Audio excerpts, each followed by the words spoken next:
Welcome to IAC. Good evening all. ఈ వీడియోలో important current affairs MCQs discuss చేద్దాం. First one చూద్దాం. So first one, DRDO lab armament research and development establishment అభివృద్ధి చేయబడిన Pinaka MK1 rocket system ని DRDO ఇటీవల విజయవంతంగా పరీక్షించింది. ఈ ల్యాబ్ ఎక్కడ ఉంది అని అడుగుతున్నారు. So DRDO recently flight tested Pinaka MK1 rocket system successfully, which has been developed by DRDO Lab Armament Research and Development Establishment. And where is the lab based? So యాక్చువల్గా మనకి ముఖ్యంగా గుర్తుపెట్టుకోవాల్సిన పాయింట్స్ ఏంటి అంటే ఇక్కడ ఒకటి పినాకా అనేది. సో పినాకా అనేది ఇక్కడ మనకి rocket Pinaka MK1 and as well as Pinaka ADM అనే రాకెట్ సిస్టమ్స్ని ఇటీవల మనకి DRDO రాజస్థాన్లోని పోఖ్రాన్ టెస్ట్ ఫైరింగ్ రేంజ్ నుంచి సమర్థవంతంగా సక్సెస్ఫుల్గా టెస్ట్ చేసింది. అయితే ఈ పినాకా రాకెట్కి సంబంధించిన టెక్నాలజీ అంతా కూడా డిఆర్డిఓ యొక్క lab armament research and development system ఏదైతే ఉందో అక్కడ మనకి ప్రొడ్యూస్ చేయబడింది. అది దీన్ని తీసుకొచ్చింది. సో ఆ టెస్ట్ సెంటర్ అనేది, ఆ రీసెర్చ్ సెంటర్ అనేది ఎక్కడ ఉంది అని చెప్పేసి అడుగుతున్నారు. That is a Pune. Option B is a correct answer. So మనకి డిఆర్డిఓ యొక్క ల్యాబ్ ఆర్మమెంట్ రీసెర్చ్ సెంటర్ అనేది పూణేలో ఉంది. ఈ టెక్నాలజీని అది తీసుకొచ్చింది. అయితే ఆ టెక్నాలజీని మనకి మహారాష్ట్రలోని నాగ్పూర్లో ఉన్న ఏదైతే మ్యునేషన్ ఇండియా లిమిటెడ్ అని చెప్పేసి ఒక సంస్థ ఉంది, ఈ సంస్థకి అది ట్రాన్స్ఫర్ చేసింది టెక్నాలజీని. ఈ munition India limited and economic explosive limited, so ఏదైతే ఈ సంస్థ ఉందో ఈ సంస్థ దీన్ని మ్యానుఫ్యాక్చర్ చేయడం జరిగింది. అలా మ్యానుఫ్యాక్చర్ చేసిన దాన్ని రాజస్థాన్లోని పోఖ్రాన్ నుంచి సక్సెస్ఫుల్ గా టెస్ట్ చేశారు. అలాగే డిఆర్డిఓ హెడ్ గా ఉన్నది ఎవరు అంటే ప్రస్తుతం మనకి జి సతీష్ రెడ్డి గారు. నిన్న కూడా మనం ఈయన గురించి చెప్పుకున్నాం. లైక్ డిఆర్డిఓ హెడ్ గా జి సతీష్ రెడ్డి గారు, ఎస్ సోమనాథన్ గారు ప్రస్తుతం ఇస్రో యొక్క చైర్మన్ గా ఉన్నారు అని చెప్పేసి. అండ్ ద నెక్స్ట్ వన్ చూద్దాం. National tiger conservation authority which is NTCA 20వ సమావేశం ఏ టైగర్ రిజర్వ్ లో జరిగింది?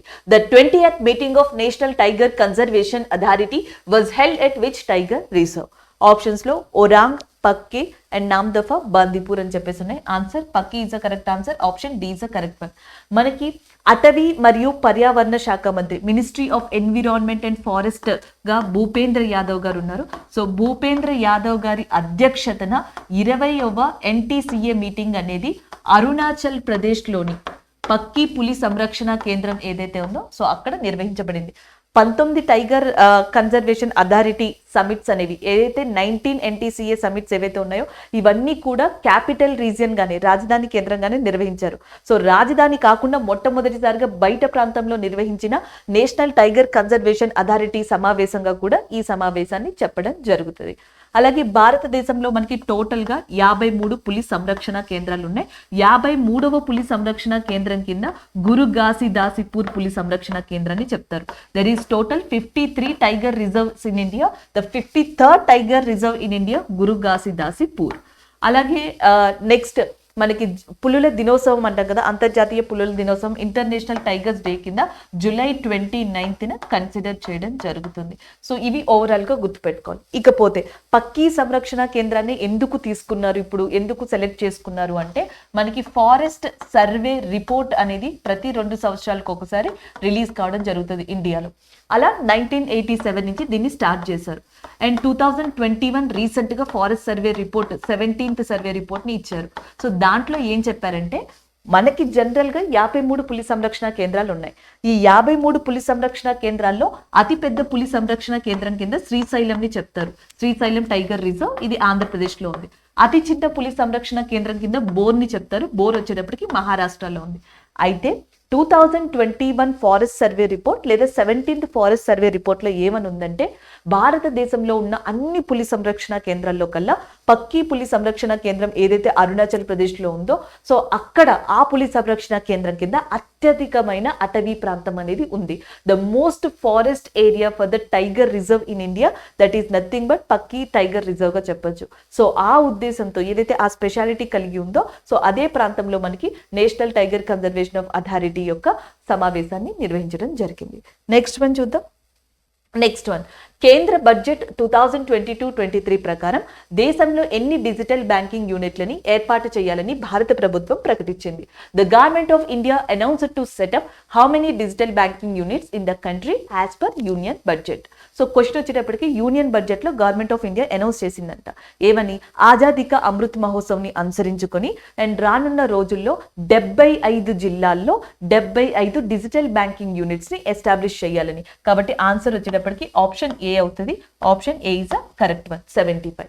ఇదేంటంటే రీసెంట్ గా మనకి ఆర్బీఐ ఈ డిజిటల్ బ్యాంకింగ్ యూనిట్స్ కి సంబంధించిన కొన్ని గైడ్ లైన్స్ ని ఇష్యూ చేయడం జరిగింది. సో ఈ గైడ్ లైన్స్ ప్రకారం ఏంటంటే ఇప్పుడున్న కరెంట్ బ్యాంక్స్ ఏవైనా సరే 24/7 and digital banking unit services ని తన కస్టమర్స్ కి అందించవచ్చు. డిజిటల్ బ్యాంకింగ్ యూనిట్స్ అంటే ఏంటి అంటే జనరల్ గా మనకి ఒకటి అకౌంట్ ఓపెనింగ్ కానీ లేకపోతే కేవైసీ నో యువర్ కస్టమర్ అంటాం కదా, దానికి సంబంధించిన అప్డేషన్స్ కానీ, లోన్స్ కానీ, లేకపోతే బ్యాంకింగ్కి సంబంధించిన సర్వీసెస్ కానీ ఇలా ఏవైతే ఉన్నాయో అవన్నీ 24/7 మనకి డిజిటల్ రూపంలో ఇచ్చేందుకు ఏర్పాటు చేసే యూనిట్స్ ని డిజిటల్ బ్యాంకింగ్ యూనిట్స్ గా చెప్తారు. ఇప్పుడు ఆర్బీఐ ఏం చెప్పిందంటే క్లియరెన్స్ కోసం ఆర్బీఐ యొక్క క్లియరెన్స్ కోసం వెయిట్ చేయకుండా ఆర్బీఐ ఇచ్చిన గైడ్ లైన్స్ ని యూజ్ చేసుకుని అండ్ బ్యాంక్స్ ఇది స్టార్ట్ చేసేయచ్చు. అండ్ ఎస్పెషల్లీ గతంలో ఆల్రెడీ మనకి కేంద్ర ప్రభుత్వం చెప్పింది ఆజాదీ కా అమృత్ మహోత్సవ్ని అనుసరించుకుని రానున్న రోజుల్లో ఖచ్చితంగా 75 జిల్లాల్లో 75 డిజిటల్ బ్యాంకింగ్ యూనిట్స్ ని ఎస్టాబ్లిష్ చేయాలని. ఇది ఇక్కడ మనకి కరెంట్ అఫైర్. ఆ కరెంట్ అఫైర్ ని ఉద్దేశించుకుని ఈ క్వశ్చన్ అనేది ఫ్రేమ్ చేయబడింది. అలాగే ఆర్బీఐ యొక్క గవర్నర్ గా ప్రస్తుతం మనకి శక్తికాంత్ దాస్ ఉన్నారు. ఆర్బీఐ అనేది ఎప్పుడు ఎస్టాబ్లిష్ చేయబడింది అంటే 1935లో ఎస్టాబ్లిష్ చేయబడింది. దీని యొక్క హెడ్ క్వార్టర్స్ వచ్చేసి ముంబై కేంద్రంగా ఉంది. ఆర్బీఐ యాక్ట్ 1934 ప్రకారం ఆర్బీఐ అనేది ఎస్టాబ్లిష్ చేయబడింది. అండ్ ద నెక్స్ట్ వన్ చూద్దాం. Not just a night watchman my innings in the BCCI పుస్తక రచయిత ఎవరు? Who is the author of the book not just a night watchman my innings in the BCCI అని చెప్పేసి అడుగుతున్నారు. So answer వచ్చేటప్పటికి Vinod Rai is the correct answer. Option D is the correct one. So మనకి వినోద్ రాయ్ వచ్చేటప్పటికి former controller and auditor general of India. So మాజీ controller and auditor general of India. ఆయన ఈ book ని రాశారు. Not just a night watchman my innings in the BCCI అనే book ని. అలాగే ప్రస్తుతం controller and auditor general of ఇండియాలో ఉన్నది ఎవరు అంటే గిరీష్ చంద్ర ముర్ము గారుగా చెప్పొచ్చు. సో నెక్స్ట్ వన్ చూద్దాం. Next one 2022 Thailand Open International Boxing Tournament లో భారత్ కి ఎన్ని పథకాలు సాధించింది? How many medals have been won by India in 2022 Thailand Open International Boxing tournament అని చెప్పేసి అడుగుతున్నారు. సో ఓవరాల్ గా 10 మెడల్స్ అనేవి లభించాయి. Option A is correct one. So Thailand లో మనకి ఇంటర్నేషనల్ బాక్సింగ్ టోర్నమెంట్ ఏదైతే జరిగిందో దాంట్లో ఇండియాకి 10 పథకాలు లభిస్తాయి. ఈ 10లో మనకి 3 వచ్చేటప్పటికి గోల్డ్ మెడల్స్ గా ఉన్నాయి, 3 వచ్చేటప్పటికి బ్రాంజ్ మెడల్స్ గా ఉన్నాయి, అండ్ నెక్స్ట్ మనకి 4 వచ్చేటప్పటికి సిల్వర్ మెడల్స్ గా ఉన్నాయి. 3 బంగారు పథకాలు, 4 రజత పథకాలు, 3 కాంస్య పథకాలని గెలుచుకున్నారు. సో దీంట్లో మనకి గోల్డ్ ఎవరైతే వచ్చిందో వాళ్ళకి $2,000 ని క్యాష్ ప్రైజ్ గా ఇస్తారు. సిల్వర్ బ్రాంజ్ ఏదైతే వచ్చిందో సో $1,000 ని క్యాష్ ప్రైజ్ గా ఇవ్వడం జరుగుతుంది. Option A is the correct answer. That is 10. Next one చూద్దాం. సో నెక్స్ట్ వన్ గ్లాస్గోలో జరిగిన 2022 world squash federation world double squash championship లో మిక్స్డ్ డబుల్ టైటిల్ ని గెలుచుకున్న భారత జంట పేరు ఏంటి అని అడుగుతున్నారు. So name the India duo who won the mixed double title at 2022 World Squash Federation World Double Squash Championship at Glasgow. So మనకి గ్లాస్గో కేంద్రంగా ఇటీవల ఈ వరల్డ్ స్క్వాష్ ఫెడరేషన్ ఏదైతే ఉంటుందో అది డబుల్ స్క్వాష్ ఛాంపియన్షిప్ అనేది నిర్వహించింది. ఫస్ట్ టైం ఇండియా దాంట్లో గోల్డ్ మెడల్ ని గెలుచుకోవడం జరిగింది. ఆ గోల్డ్ మెడల్ ని సాధించిన క్రీడాకారులు ఎవరు అని చెప్పేసి అడుగుతున్నారు. ఒకటి దీపికా పాలికల్ అండ్ రెండోది Saurav Ghosal. Option C is a correct answer. So మనకి దీపికా పాలికల్ మరియు సౌరవ్ ఘోషల్ ఎవరైతే ఉన్నారో సో వీళ్ళిద్దరూ కూడా మనకి ఇటీవల గ్లాస్గోలో జరిగిన 2022 WSF నిర్వహించిన డబుల్ స్క్వాష్ ఛాంపియన్షిప్ లో గోల్డ్ మెడల్ ని గెలుచుకోవడం జరిగింది. అండ్ నెక్స్ట్ వన్ చూద్దాం. నెక్స్ట్ వన్ ప్రపంచ హోమియోపతి దినోత్సవాన్ని ప్రతి సంవత్సరం ఏ రోజున జరుపుకుంటారు? World homeopathy day is celebrated every year అని చెప్పేసి అడుగుతున్నారు. సో డైరెక్ట్ గా ఆన్సర్ వచ్చేటప్పటికి 10th April is a correct answer. So మనకి ఫాదర్ ఆఫ్ హోమియోపతి అని చెప్పేసి క్రిస్టియన్ ఫెడ్రిక్ అనే పర్సన్ ని పిలవడం జరుగుతుందంట. Doctor Christian Friedrich. So so doctor Christian Frederick హన్మన్ అనే పర్సన్ ని మనకి ఫాదర్ ఆఫ్ హోమియోపతిగా పిలుస్తారు. ఈయన ప్యారిస్ కి సంబంధించిన వ్యక్తి. ఈయన యొక్క గౌరవార్థంగా ఏప్రిల్ 10th అనే దాన్ని ప్రపంచ హోమియోపతి దినోత్సవంగా నిర్వహించడం జరుగుతుంది. So option C is correct answer అవుతుంది. ఇక్కడ ఇది గుర్తుపెట్టుకోవాల్సి ఉంటుంది. అలాగే భారతదేశంలో దీన్ని నిర్వహించేది ఎవరు అంటే ఆయుష్ మంత్రిత్వ శాఖ. సో ఆయుష్ మంత్రిత్వ శాఖకి ప్రస్తుతం హెడ్ గా ఉన్నది లేదా మంత్రిగా ఉన్నది ఎవరు అంటే సర్బానంద్ సోనోవాలా గారుగా చెప్పొచ్చు. సర్బానంద్ సోనోవాలా ప్రస్తుతం దీనికి మంత్రిగా ఉన్నారు. అండ్ ద నెక్స్ట్ వన్ చూద్దాం. 2018 సంవత్సరానికి గాను సంగీత నాటక అకాడమీ ఫెలోషిప్ మరియు సంగీత నాటక అకాడమీ అవార్డులు ఎంతమంది కళాకారులకి అందించబడ్డాయి?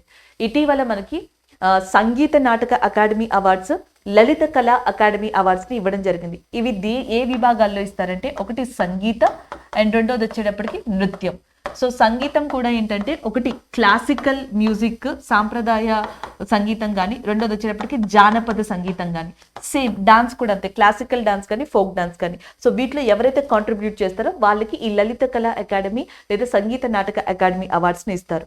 ఇటీవల మనకి భారత ఉపరాష్ట్రపతి ఎవరైతే ఉన్నారో వెంకయ్య నాయుడు గారు, ఆయన చేతుల మీదుగా మనకి 43 మందికి టోటలీ 43 మెంబర్స్ కి ఈ సంగీత నాటక అకాడమీ అవార్డ్స్ ని ఇచ్చారు. అలాగే 23 మందికి లలిత కళా అకాడమీ అవార్డ్స్ ని ఇవ్వడం జరిగింది.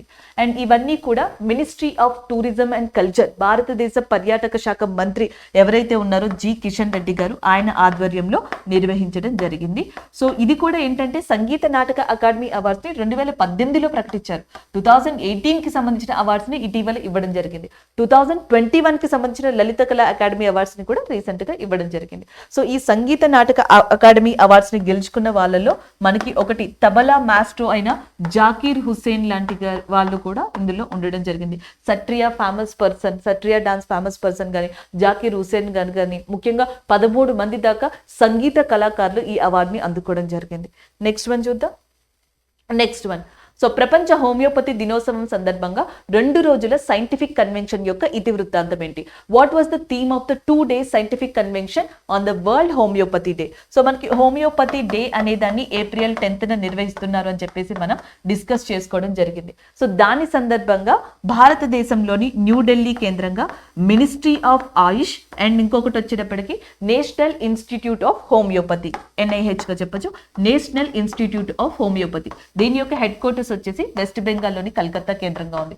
National institute of homeopathy, council of research institute of homeopathy and ministry of AYUSH ఇవన్నీ కలిసి సంయుక్తంగా 2 రోజుల పాటు న్యూఢిల్లీలో మనకి సైంటిఫిక్ కన్వెన్షన్ అనేదాన్ని నిర్వహించే సమావేశాన్ని హోమియోపతి దినోత్సవం సందర్భంగా. దాని యొక్క థీమ్ ఏంటి అని అడుగుతున్నారు. సో థీమ్ వచ్చేటప్పటికి homeopathy people choice for well being. So ఏదైతే మనకి homeopathy people choice for well being అనేది ఉందో, so option B is a correct answer అవుతుంది దీనికి. సో నెక్స్ట్ వన్ చూద్దాం. సో నెక్స్ట్ వచ్చేటప్పటికి national safe motherhood day is observed on which day? So జాతీయ సురక్షిత మాతృత్వ దినోత్సవాన్ని ప్రతి సంవత్సరం ఏ రోజున జరుపుకుంటారని అడుగుతున్నారు.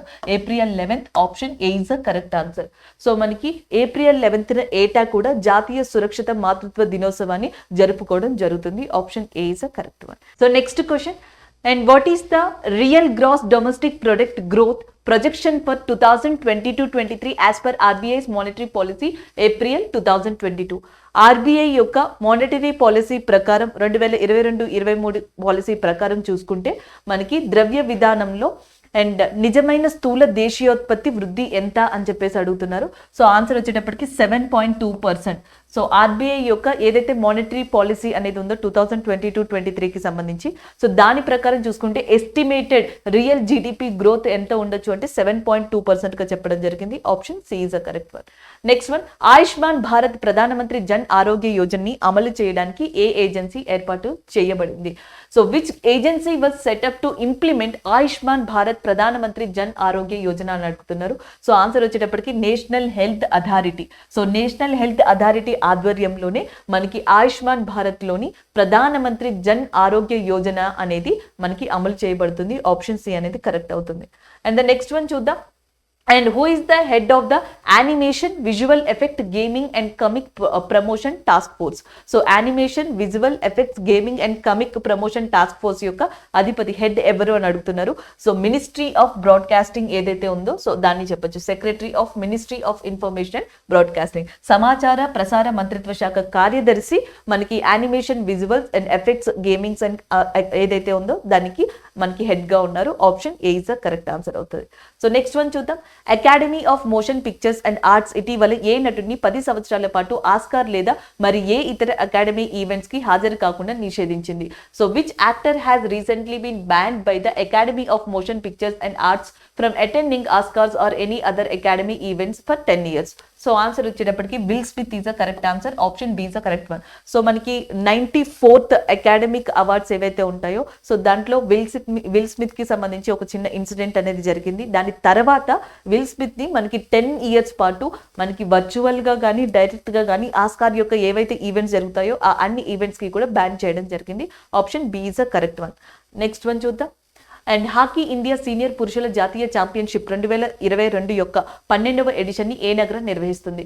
So which city is hosting the 12th edition of the hockey India senior men's national championship అని చెప్పేసి అడుగుతున్నారు. So answer Bhopal, Madhya Pradesh. Option B is the correct answer. Thank you.